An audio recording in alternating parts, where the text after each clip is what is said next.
यह कहानी उस समय की है जब इज़राइल के लोग मिस्र की गुलामी से छूटकर निकलने के बाद एक लंबी और कठिन यात्रा पर थे। उनका यह सफर एक रेगिस्तान से होकर गुजर रहा था, जहां ना तो पानी था और ना ही भोजन। इज़राइल के लोग जंगल में भटकते हुए परमेश्वर से अपनी भरण पोषण की प्रार्थना कर रहे थे।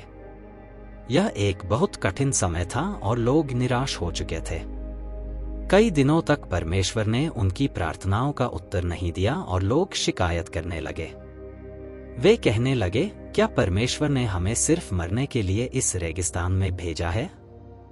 लेकिन परमेश्वर ने उनके दिल की बात सुनी और एक अद्भुत तरीके से उनकी जरूरतों को पूरा करने का निर्णय लिया।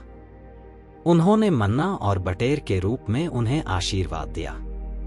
यह घटना न केवल उनके समय के लिए बल्कि आज के हमारे जीवन के लिए भी एक गहरी सीख और संदेश छोड़ती है।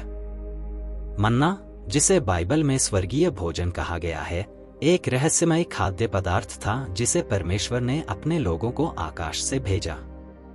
यह सुबह के समय ओस के रूप में जमीन पर गिरता था। जब लोग सुबह उठते तो वे मन्ना को इकट्ठा करते थे और उसे खाते थे। मन्ना का स्वाद मीठा और खाने में हल्का था, जैसा कोई धनिया का बीज हो। यह उन्हें जीवन की ऊर्जा प्रदान करता और उनकी शारीरिक भूख को शांत करता था। मन्ना के साथ एक और खास बात थी, इसे सिर्फ उसी दिन इकट्ठा किया जा सकता था। अगर कोई इसे अगले दिन तक रखता तो वह सड़ जाता और उसमें गंध आने लगती थी। इसका मतलब था कि परमेश्वर चाहता था कि लोग हर दिन उसे विश्वास और आस्था के साथ मांगे, और हर दिन का आशीर्वाद हर किसी के लिए अलग होता था।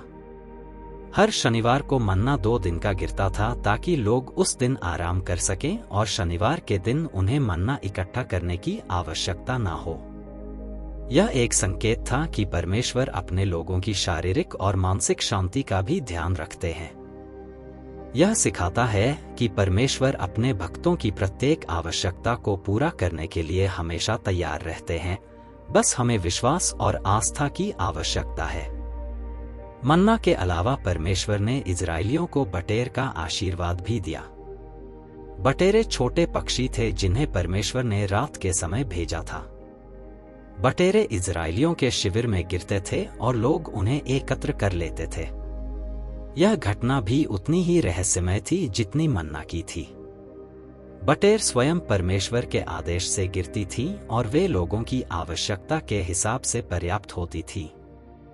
बटेरों के माध्यम से भी परमेश्वर ने अपनी प्रजा की सारी जरूरतें पूरी की, चाहे वह भोजन हो या किसी और प्रकार का आशीर्वाद।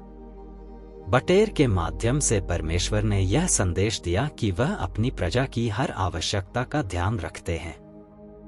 अगर हम अपने जीवन में परमेश्वर के आशीर्वाद को पहचानें और सही समय पर उसकी महिमा स्वीकार करें, तो वह हमेशा हमारी मदद करेगा। बटेर का आशीर्वाद यह भी दर्शाता है कि परमेश्वर की कृपा कभी देर से नहीं आती, वह हमेशा हमारे लिए समय पर होती है। मन्ना और बटेर की कहानी केवल एक खाद्य पदार्थ या पक्षी की कहानी नहीं है। यह कहानी हमें परमेश्वर की देखभाल, उसकी दया और उसके विश्वास पर आधारित आशीर्वाद की याद दिलाती है।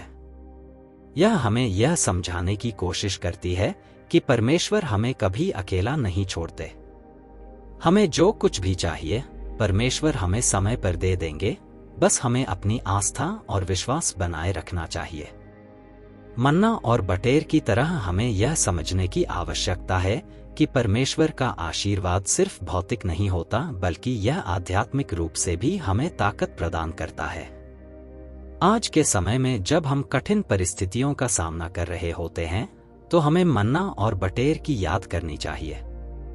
यह हमें यह सिखाता है कि हमारी हर समस्या का समाधान परमेश्वर के पास है और वह हमें हमेशा अपने आशीर्वाद से उबारने के लिए तैयार है।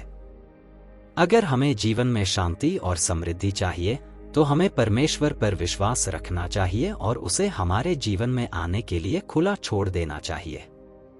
आज भी मन्ना और बटेर की यह कहानी हमारे लिए प्रासंगिक है।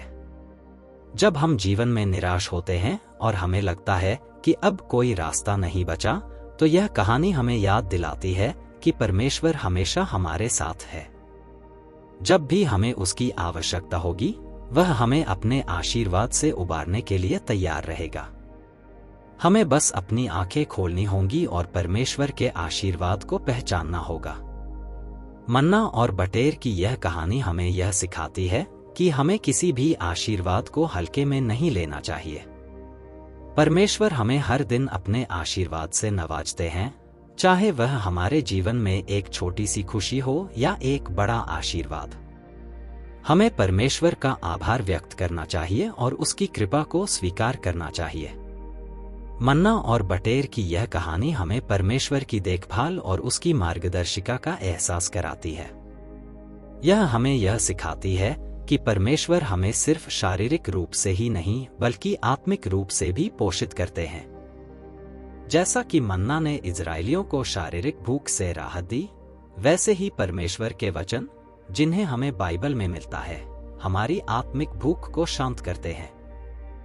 यदि आपको आज का संदेश पसंद आया हो तो कृपया इस वीडियो को लाइक करें और हमारे चैनल को सब्सक्राइब करना ना भूलें। साथ ही अपने विचार और सवाल हमें कमेंट बॉक्स में जरूर बताएं।